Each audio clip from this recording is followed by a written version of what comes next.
So welcome, friends, to this Wednesday evening Dhamma discussion and meditation practice. So this week we are continuing to look at the suttas in the section on developing the mind in the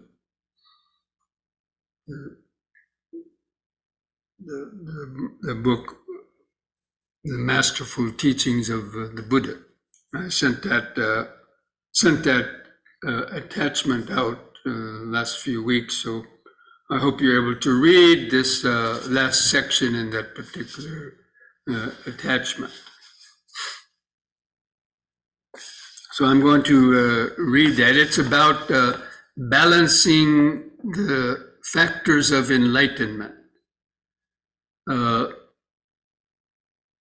And the sutta itself is talking about basically 6 of those 7 factors, how to balance them. But the balancing point is the mindfulness. I think you all can remember what the 7 factors of enlightenment are. So, because they need to be balanced so that they can mutually support each other. And so this sutta is, addressing that.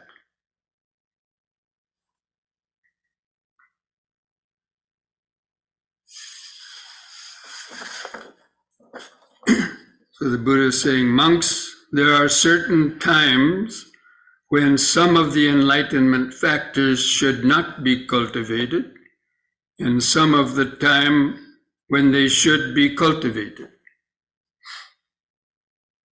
Now, what are they?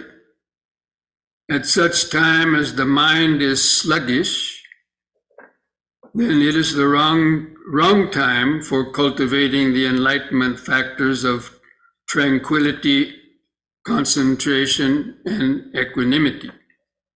Why so? Because when the mind is sluggish, it is hard to raise it up by these practices. And so he gives a simile. Suppose a man wants to make a little fire blaze up into a bigger fire. If he heaps on wet grass, wet cow dung, and wet sticks, or if he exposes the materials to rain and wind, or sprinkles it with dust, then monks, would that man be able to make that little fire blaze up? And the monks respond, surely not, sir. Just so, at such time as the mind is sluggish, that is the wrong time for cultivating the enlightenment factors of tranquility, concentration, and equanimity. Because when the mind is sluggish, it is hard to raise it up by these practices. But at such time as the mind is sluggish, then it is the right time for cultivating the enlightenment factors of Dhamma investigation and energy and of joy. Why so? Because the sluggish mind is easily raised up by such practices. Suppose a person wants to make that little fire blaze up. If he throws on that little fire more dry grass, dry cow dung, and dry sticks, if he blows it through a tube or with his mouth, then would that man be able to make that little fire blaze up? And the monks respond, surely, sir. Just so, at such time as the mind is sluggish, this is the proper time for cultivating the enlightenment factors of Dhamma investigation, energy, and joy. Because the sluggish mind is easily raised up by such things. At such time, monks, as the mind is elated, then it is the wrong time for cultivating the enlightenment factors of Dhamma investigation, energy, and joy. And why is that? Because the elated mind is hard to calm by these practices. Suppose a person wanted to quench a great fire, to put it out. If he heaped thereon dry grass, would he be able to quench that great fire? Surely not. Just so, at such time as the mind is elated, then that is the wrong time for cultivating the enlightenment factors of Dhamma investigation, energy, and joy. Because the elated mind is hard to calm by these practices. However, at such time when the mind is elated, then it is the proper time to cultivate the factors of tranquility, concentration, and equanimity.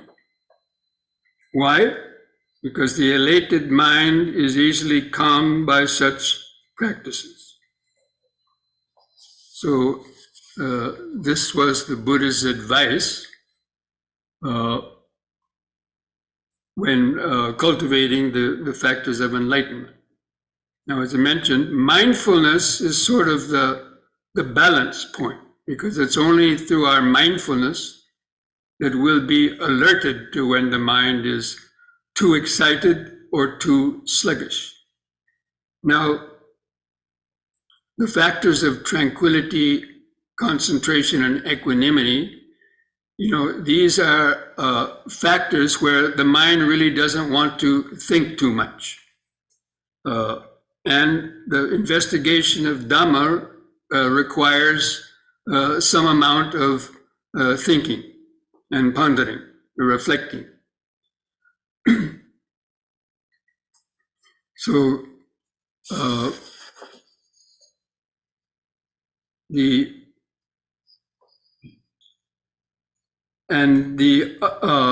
factors of Dhamma investigation, energy and joy, they are more active. The mind is more alert when cultivating those enlightenment factors. But really they have to be balanced. But let's say if we have too much Dhamma investigation, that means we're trying to analyze the five aggregates, we're trying to, analyze the six senses, and, the mind can get too carried away in being able to develop a more even focus and to just develop the pure awareness. So that's why all of those factors have to be developed and balanced. So the factors of the tranquility and concentration and equanimity, these, come at the end. These are the fifth, sixth, and seventh, or the factors of the enlightenment. So they come at the end also, but not entirely. We need concentration in the beginning. So it's not like these things are necessarily developed one at a time. Initially, we need some level of concentration in order to practice mindfulness. Because if the mind is beset by the five hindrances, then even practicing mindfulness is not easy. So, but that concentration is not the concentration equal to a jhanic state necessarily, but it's the initial practice of when you're practicing anapanasati and learning to concentrate on one point. Then gradually the thinking mind slows down, and we develop momentary concentration. So actually, ideally, concentration should be practiced until one reaches the level of sort of momentary concentration. That means the ability to notice things coming and going without the mind, getting too affected by them, by indulging in desire, aversion, and sort of running after and thinking about the various sensory impingements.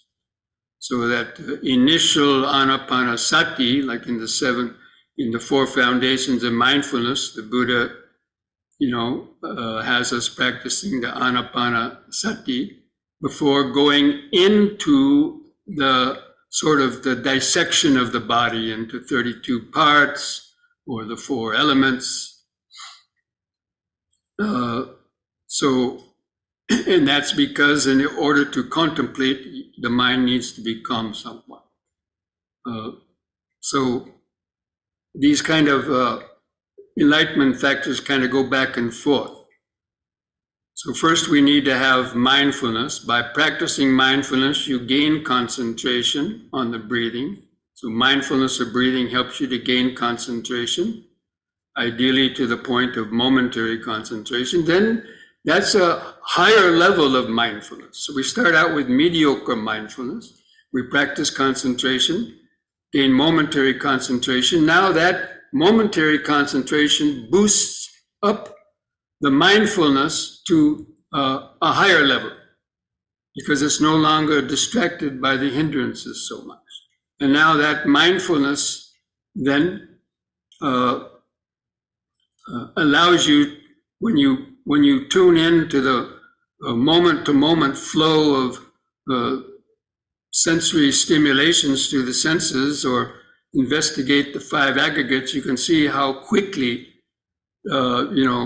form, feeling, perception, volition, consciousness are coming and going, or just moments of hearing, seeing, tasting, smelling, touching. You can see them more clearly because the mind is keeping up with them, because that's what the momentary concentration means. It's able to follow and notice each different thing as it's arising and vanishing, and then being able to notice the next thing that's coming and going.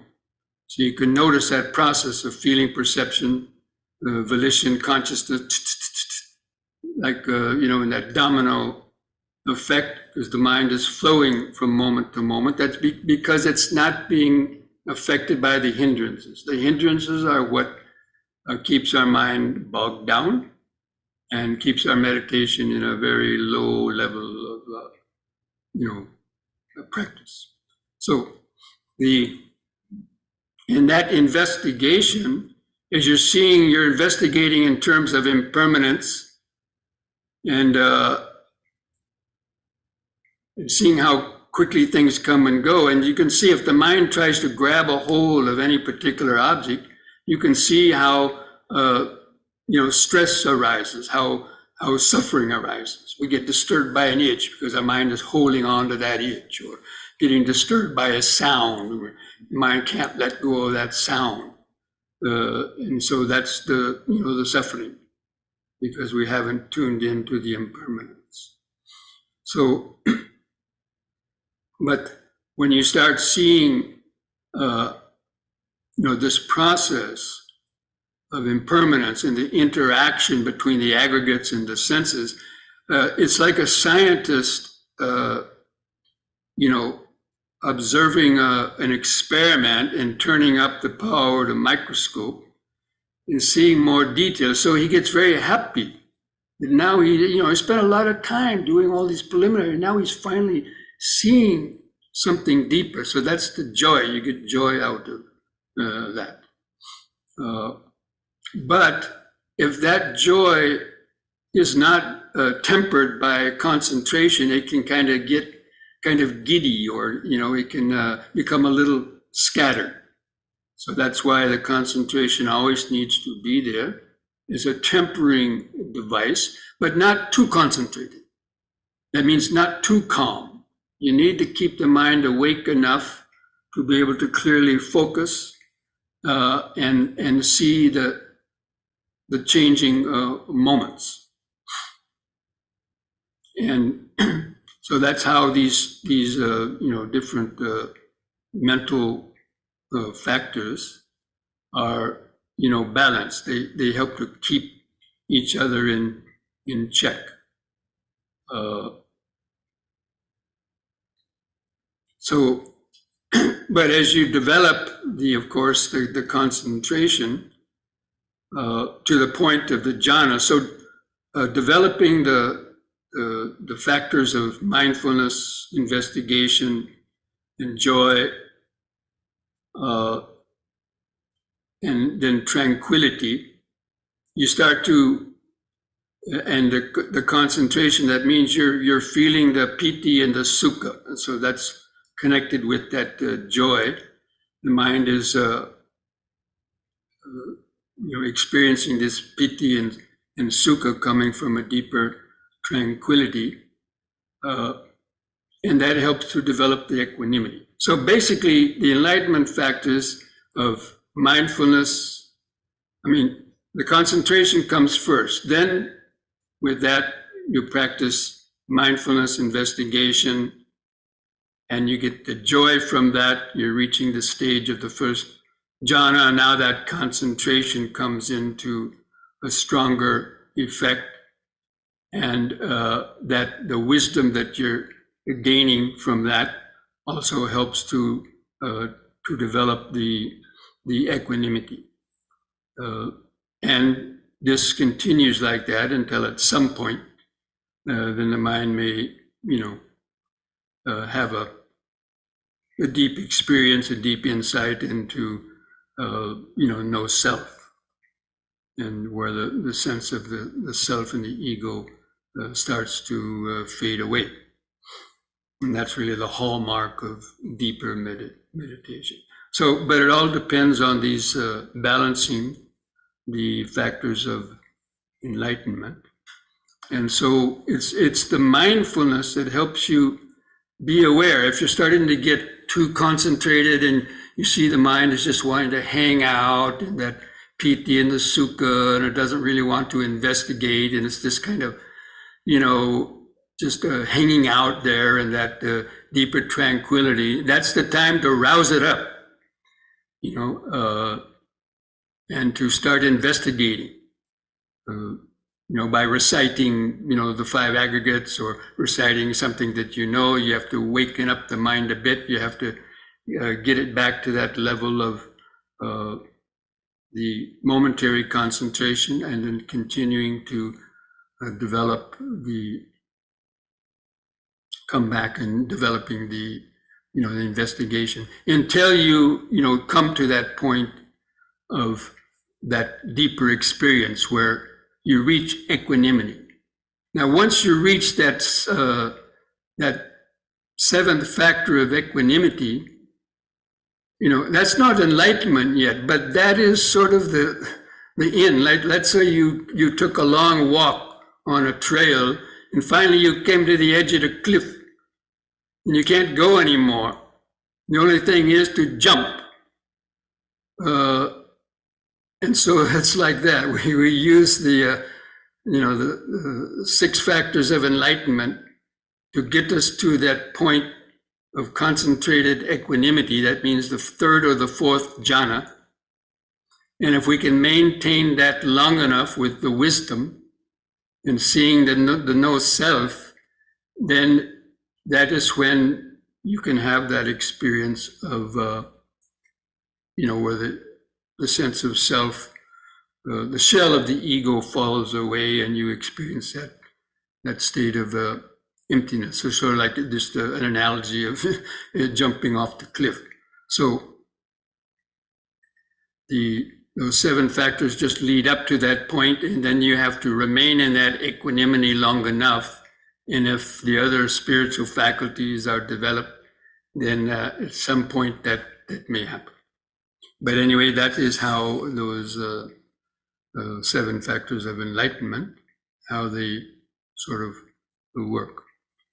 But, I've seen a lot of people, they get there's something called the trap of tranquility.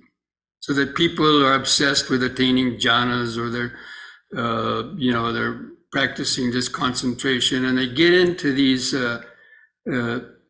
state of the the jhana where they have this piti and the sukha, and as I mentioned already before, they're just sort of hanging out, and but for many people it doesn't go anywhere, because they just kind of get trapped in that, and so it really doesn't develop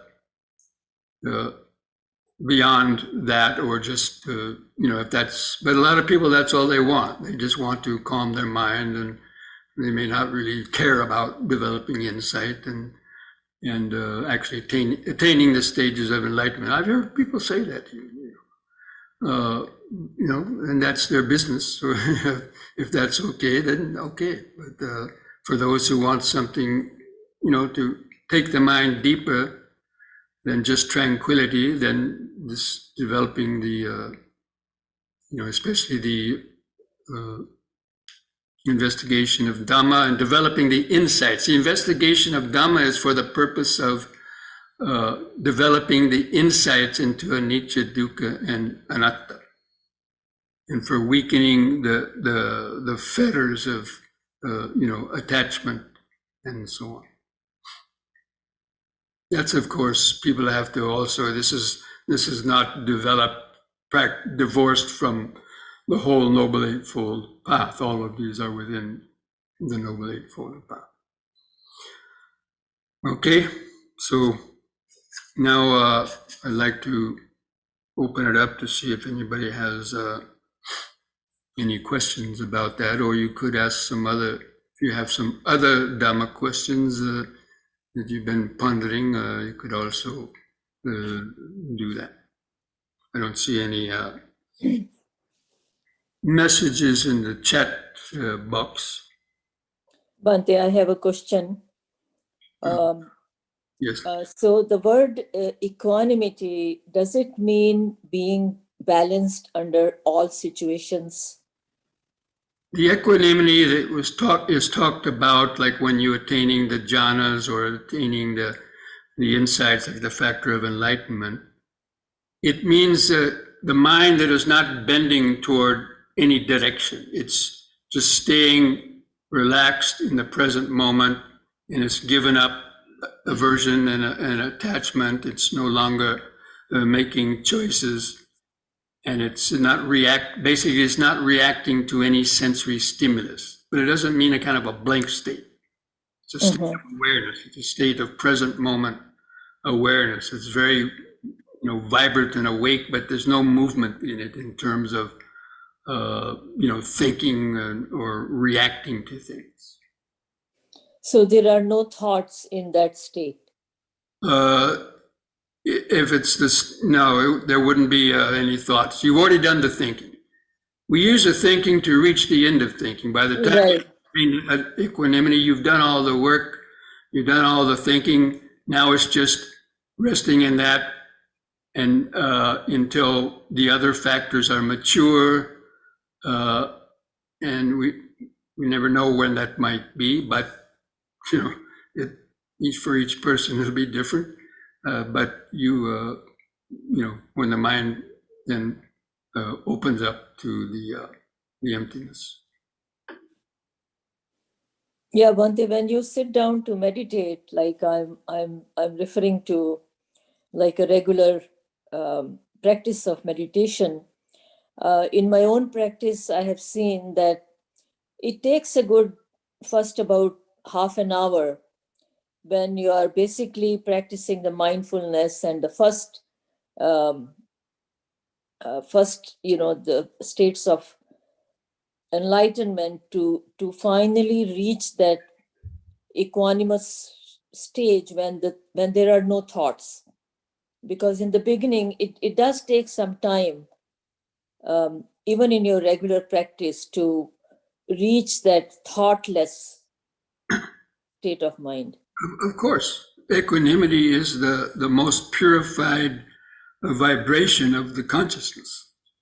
And so, it's the end of all the other practices. And most people don't practice enough to kind of get there.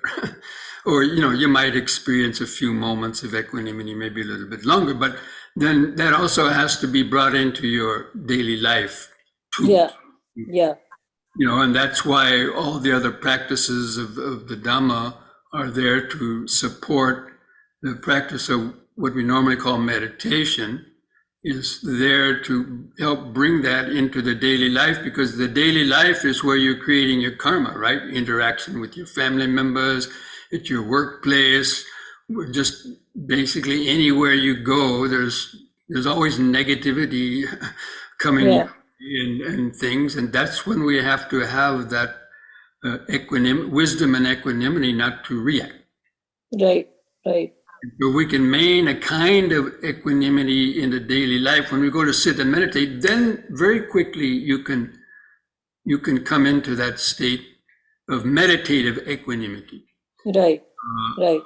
But So Bhante, that's yeah, why it's important for exactly. Yeah, to what you're saying is it's like when you do the daily practice and when you reach that, even if it might be just 1 or 2 minutes of that equanimous state, I think that it does reflect in your daily attitude, as you're saying, the daily karma, dealing with people and situations and things like that. Oh, absolutely, yes. If you attain those states of, sort of jhanic level awareness and then that equanimity, that goes very deep down into the depths of the unconscious, and it works its effect down in the deeper unconscious.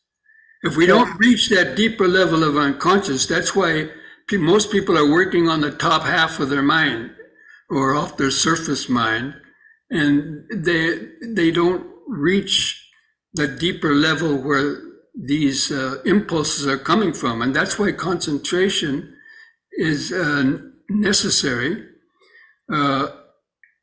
to reach, to quiet the waves of the surface mind, so that then that awareness can go down to the very deepest levels. And that's, if you can, when the mind does that, that's what actually transforms the cellular vibrations. That has a direct effect on the cellular vibrations in the nervous system that ordinary surface mind will not be able to reach. Right. That's right. why the Buddha's practice of meditation is explanation of developing mindfulness, concentration, and wisdom, the factors of enlightenment. These are, very, very deep. I mean, they go deeper than any type of Western psychology or anything else. Absolutely, Bhante. And this regular practice, once you dedicate yourself to it, it is so useful that it really starts changing you as a person. Well, absolutely. That's the whole purpose of it. Yes. You deal From the state of a conditioned or reactive conditioned being to a state of a more inwardly centered and balanced person and that's not reacting all the time to things. You're able to observe and make the right decision on what you want to respond to and what you don't want to respond to, and you can avoid your mind getting drawn into so many superfluous and types of arguments and picking sides and so on, that people, that's what messes their minds up. Right. Yeah, that's why the practice is so important. Regular practice. Yeah, so our meditation practice has to be brought into our daily life. Otherwise, it's not really going to go anywhere. Yes. Very true, Bhante. Bhante, are you up for another little question? Yes, we still have time. Thank you. Bhante, you talked about, in the factors of enlightenment, as it develops, there's a state where there's no self. You mentioned that, correct? It's the deepest level, yes. Bhante, is the person aware that there's no self? number one. And number two, Yes, they're aware of it.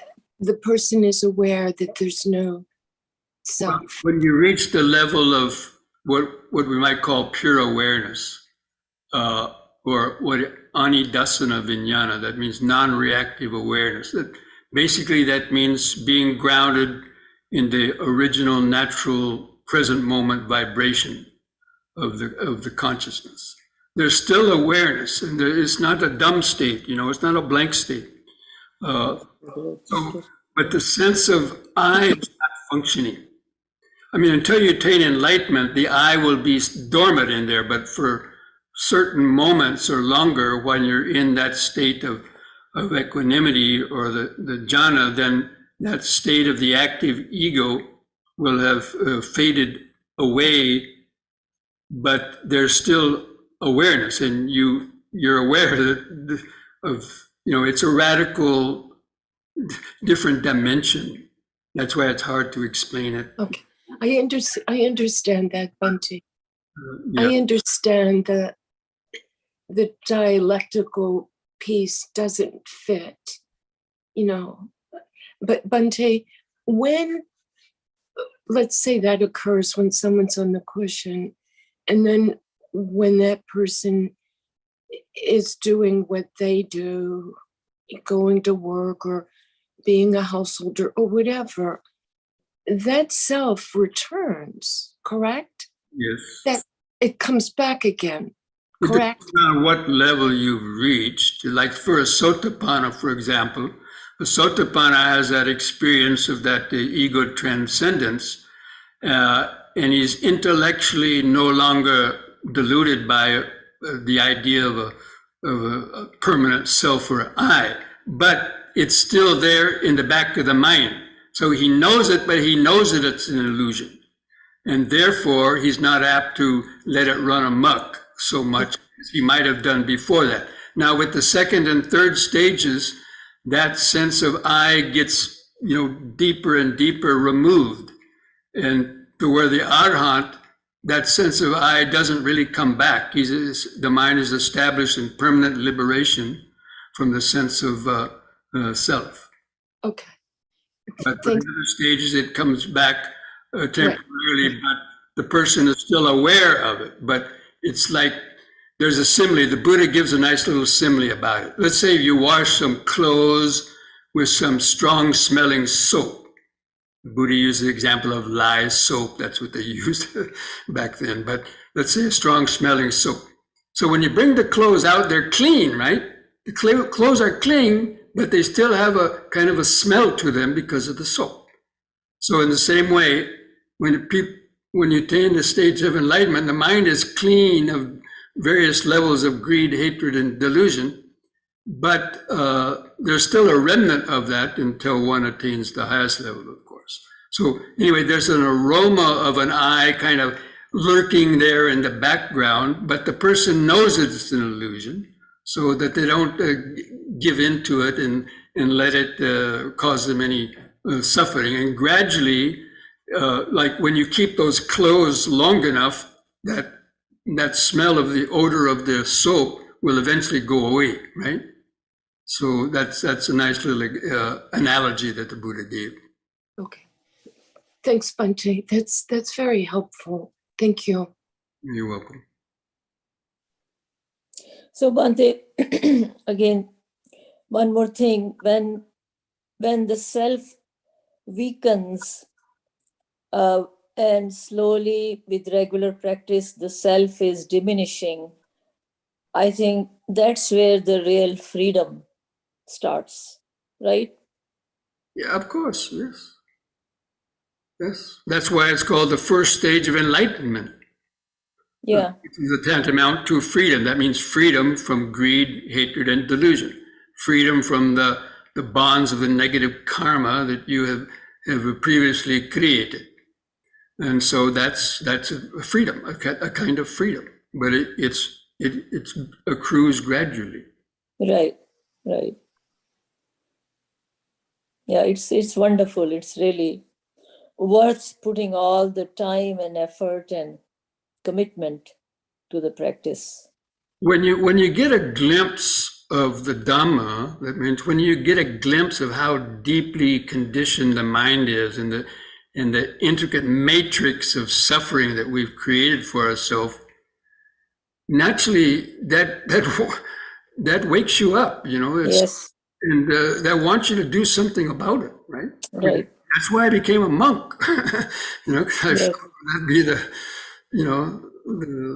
best way for me to do that.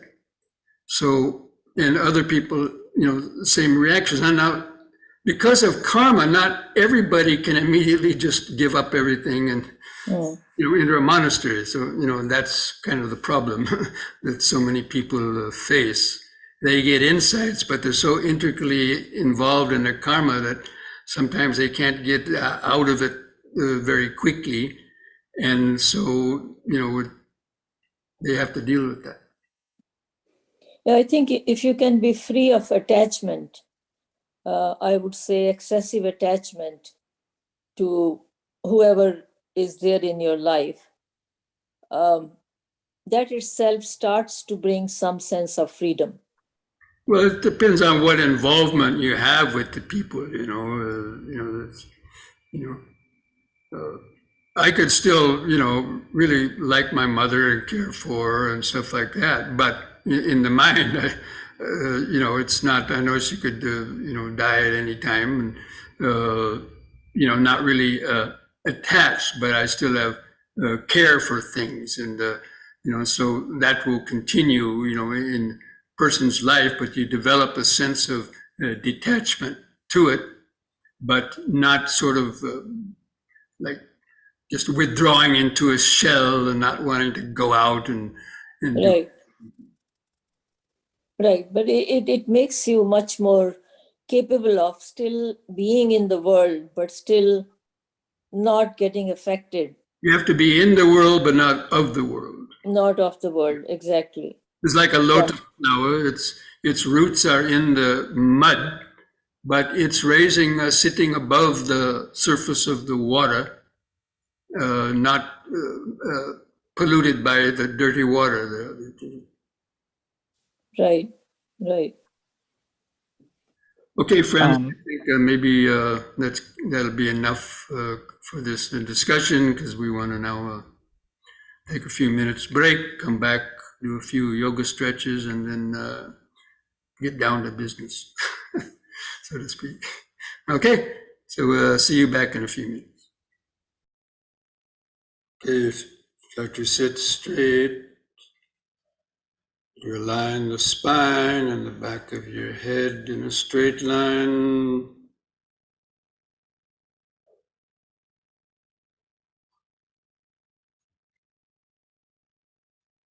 Keep the chin lifted up, level with the floor. Gently close the eyes. Just feel the eyes in the socket.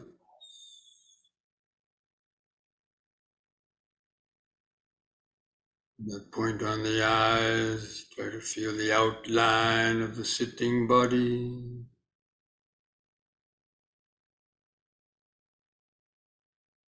Basically feeling the head on top, the arms at the side, hands touching together.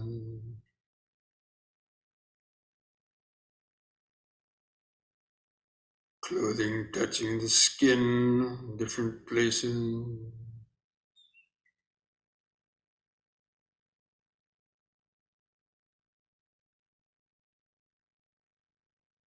Feel the hands and fingers touching together.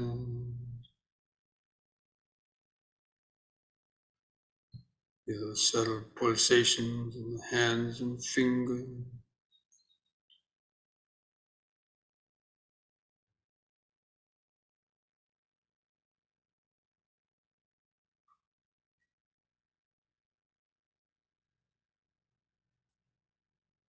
Feel the buttocks pressing the floor.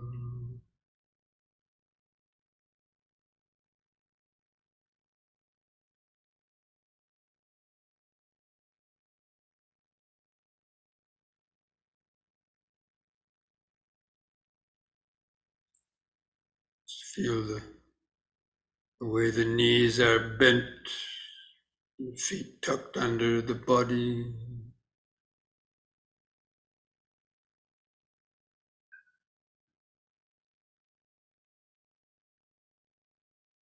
Just mentally remember sitting,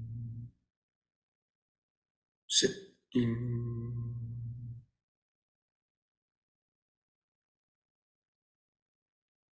It's part of the investigation, Dhamma investigation, knowing what the body is doing. Now it's sitting.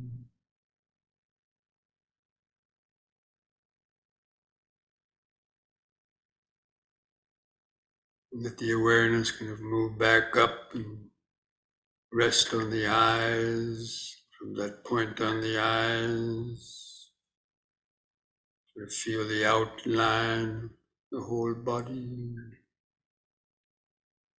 all those different places. Just make up the outline of the sitting body.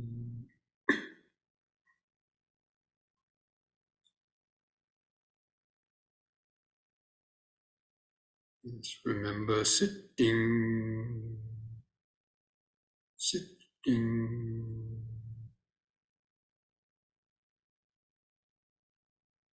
And begin some deep, slow breathing again, like we did during the yoga. Try to take 3 or 4 seconds to expand your abdomen, rib cage, and upper chest, drawing the air into the upper lungs. Hold the air in 2 or 3 seconds.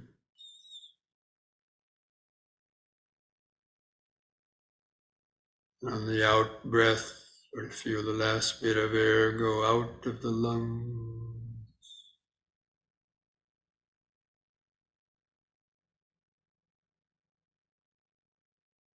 Just take several more deep, slow breaths like that, cultivating this present moment awareness. Breathing in, letting go of the past and future.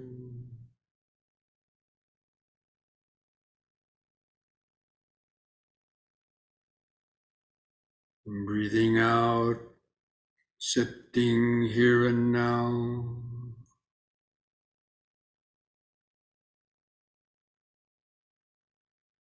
Breathing in, letting go of the past and future.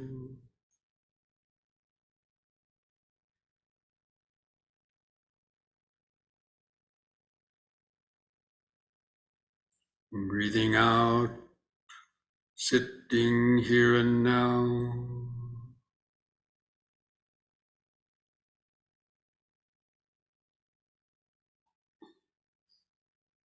Breathing in, feeling the whole body.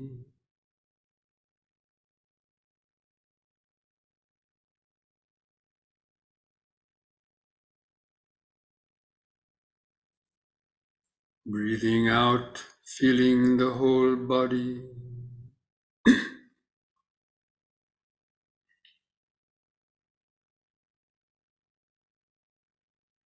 Then try counting your breaths from 1 to 10 without getting lost.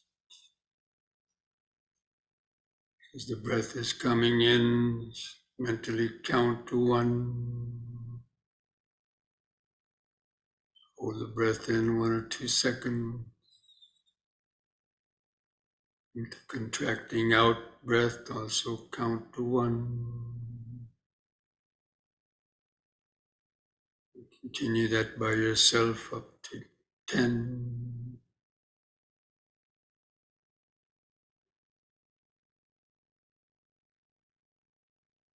Just keep the attention focused on the expanding and contracting movement.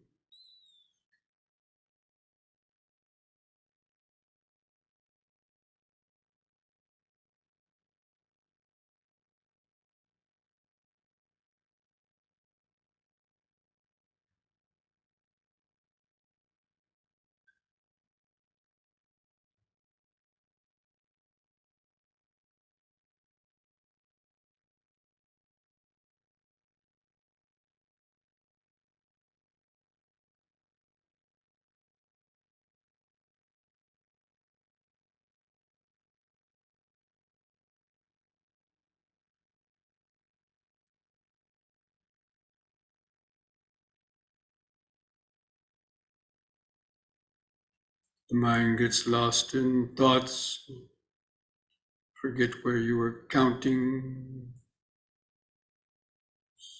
Just begin the counting again at 1.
If you've been able to count to 10 without getting lost, mind and body feels very relaxed. And discontinue the counting. Mind should be left in momentary concentration. That means just resting in the present moment, alert.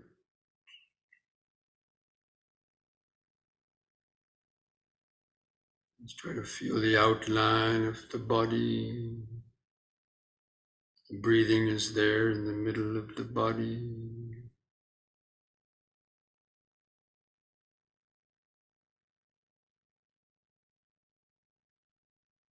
Just continue to feel it.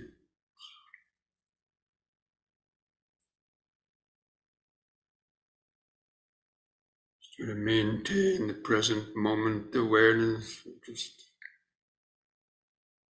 breathing in, sitting. Breathing out, sitting.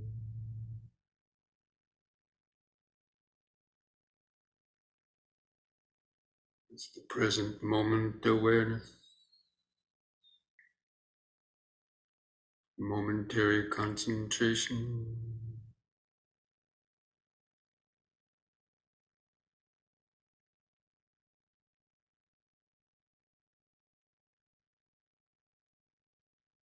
It's breathing going in and out of the larger body.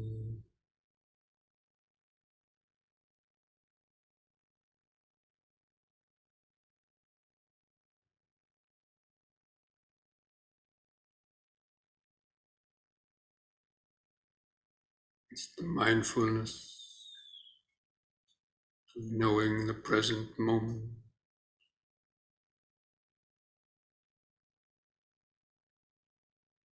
Breathing in, sitting. Breathing out, sitting.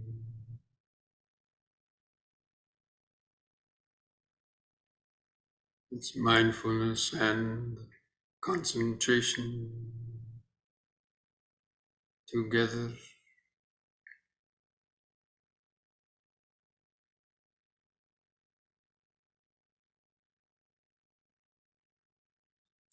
Let's be alert for other sensations coming and going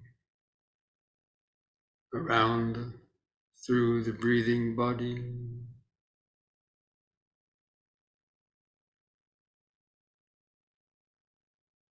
Prickling sensations, aches or pain, itchy sensation.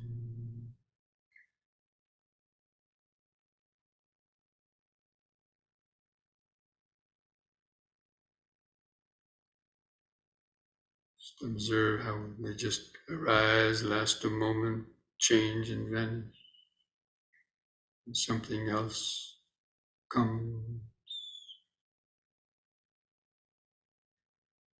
The in-breath comes and goes. The itch comes and goes, and out-breath comes and goes. The heartbeat comes and goes. So many different little sensations.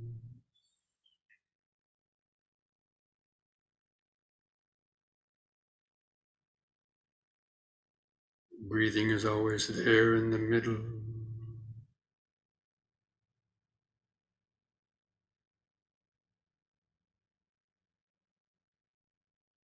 So be alert for thoughts. Thought comes and goes in the back of the mind. You start to get carried away in a thought, it's just thinking. Let go of it.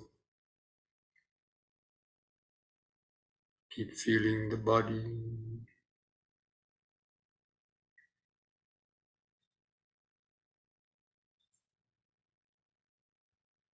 You can investigate this body. What is this body anyway? It's just billions of cells vibrating, interacting, keeping this body alive.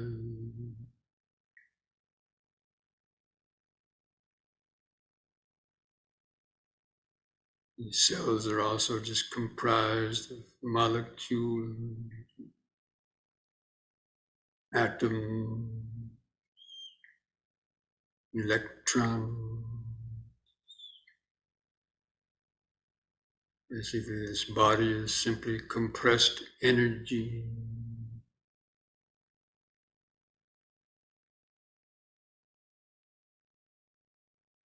You feel those vibrations.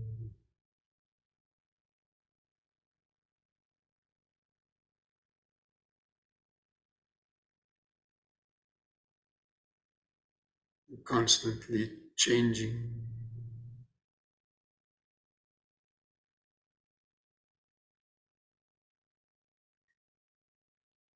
Become like a scientist looking down through a microscope, observing all this changing sensation.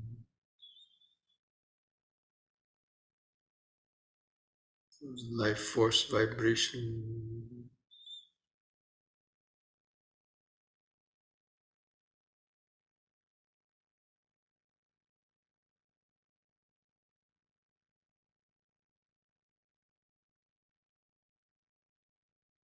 Letting the stream of thoughts come and go in the back of the awareness. Just keeping this vibrating, changing sensation body in front of the awareness.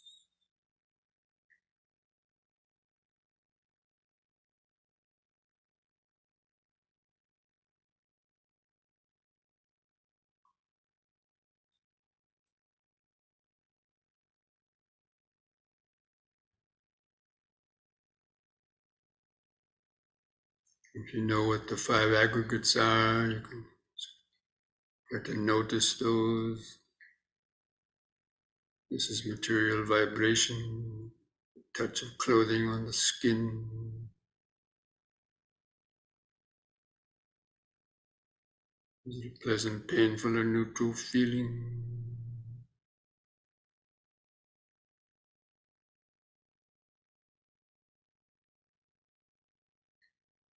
Perceptions, names or labels, clothing on the skin, just a perception, mental label created by vibration.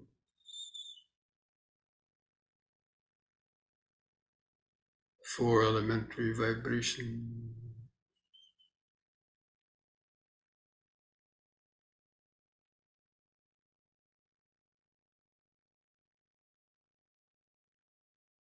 It's the investigation of Dhamma, investigation of the body.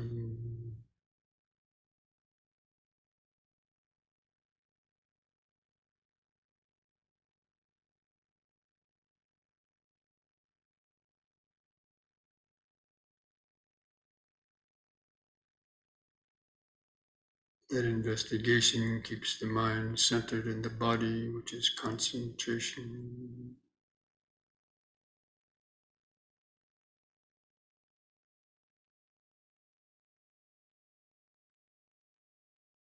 Keep turning up the power of the mental microscope. Concentration is like turning up the power of the microscope. See more and subtler vibrations, how quick they arise and vanish. You're seeing impermanent.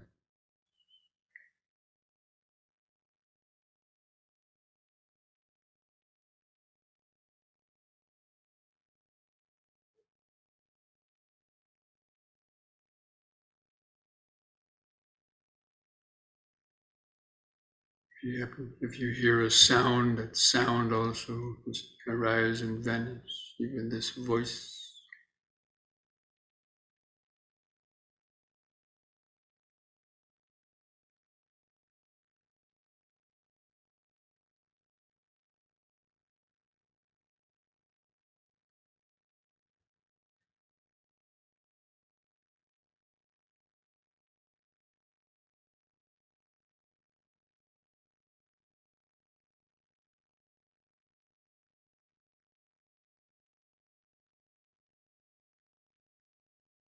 Be alert if the mind has any aversion or attraction to any vibration.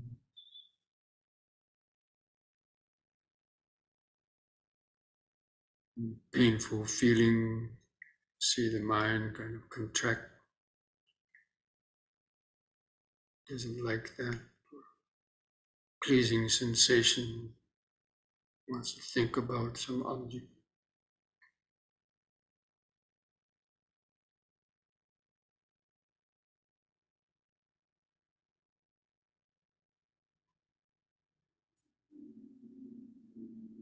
Just maintaining that connection to the breathing keeps the mind from wandering too far.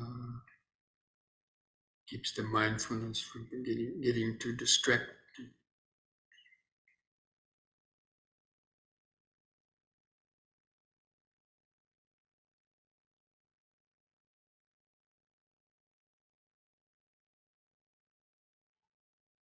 Balancing the concentration and the mindful investigation.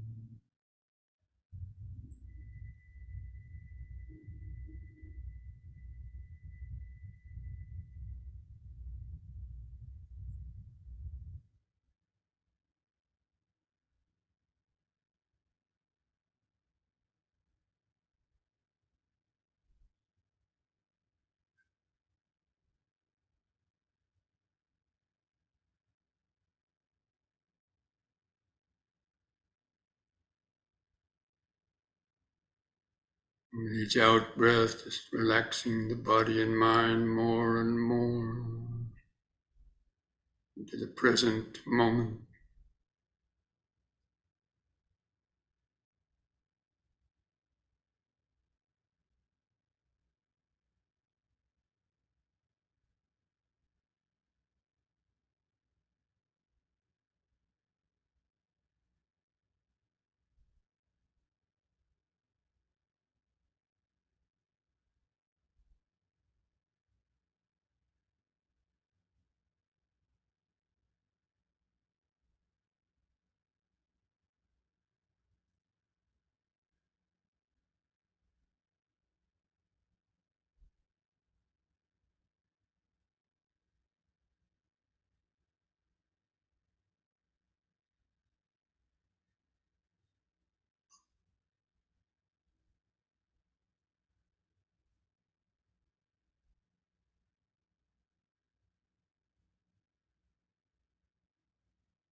Breathing in, sitting.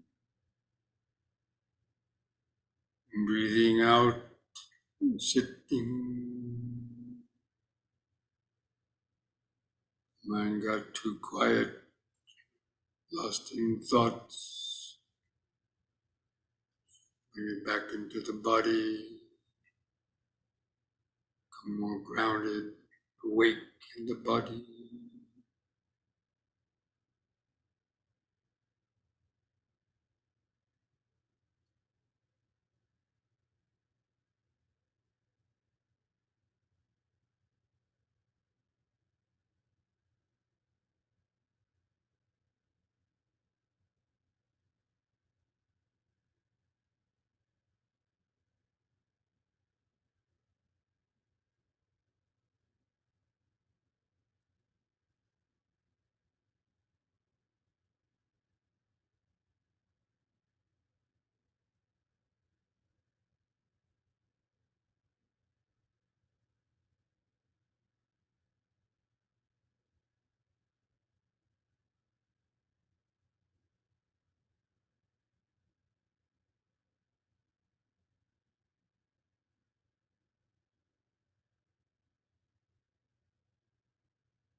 We'll spend the last couple of minutes of the meditation sending out thought vibrations of friendliness, kindness, best wishes for ourselves and all other living beings, cultivating this train of thought. May I be well, peaceful, and wise, free from greed, hatred, fear, and ignorance, free from the pains and sufferings of body and mind brought about by such unskillful thought, speech, and action. May I have the patience, strength, mindfulness, and wisdom to meet and overcome all difficulties in life. May I be able to continue to deepen my understanding of the Dhamma, the practice of meditation, to help free the mind from confusion and suffering. May I be well, peaceful, and wise.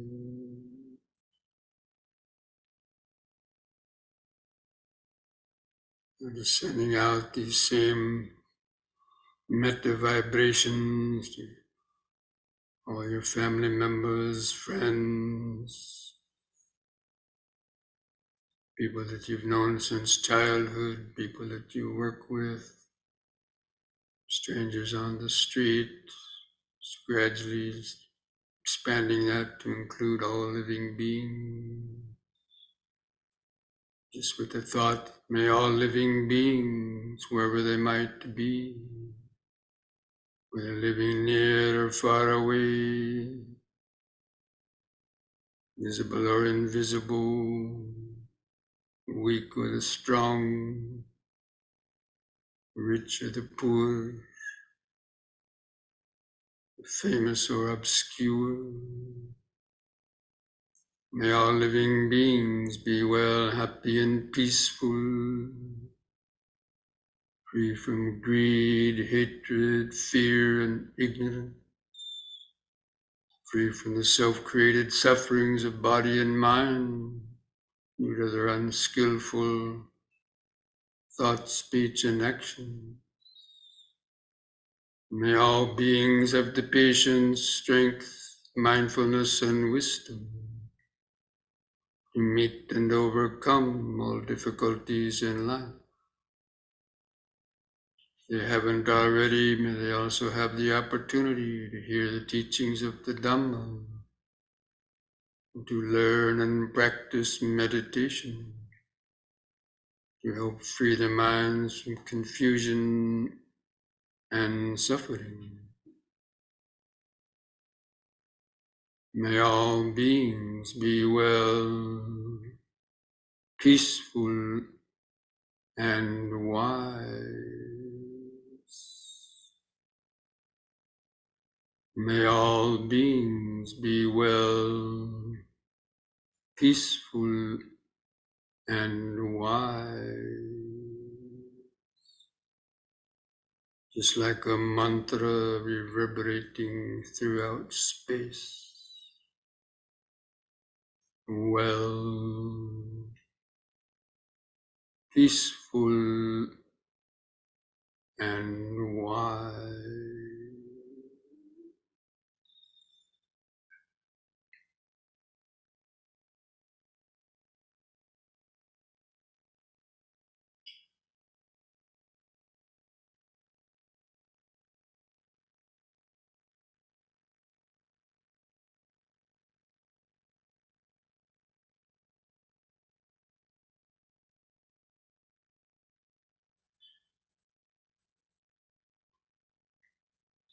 I invite you to end this meditation by chanting the word sadhu 3 times slowly. You do that chanting on a long out breath, feeling those vibrations in the body and mind.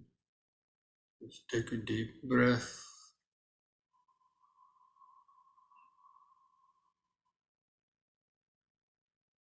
Sa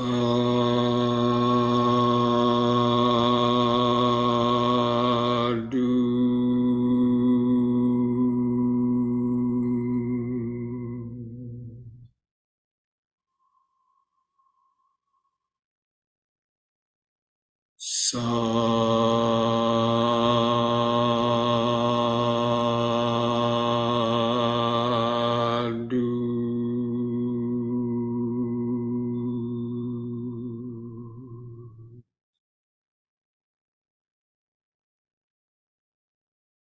Sadhu.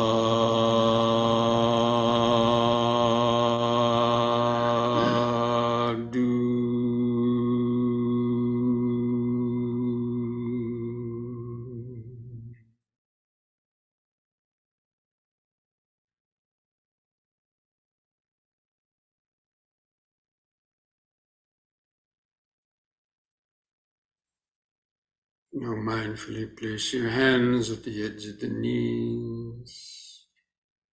Take one more deep breath, stretch the head back, pull the hands on the knees to arch your lower spine.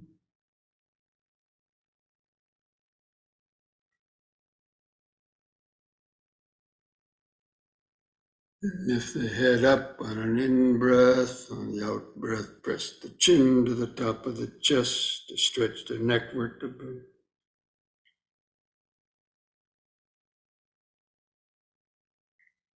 Lift the chin up level on an in-breath. And relax on the out-breath. Put a smile on your face.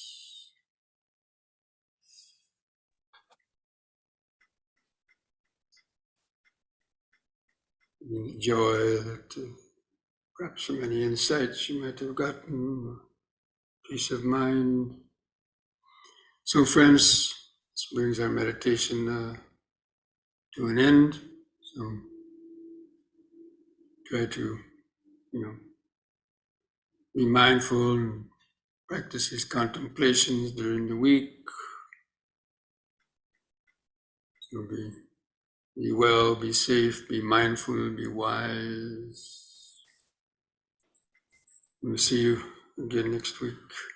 Thank you, Bhante. Thank you, Bhante. You're welcome.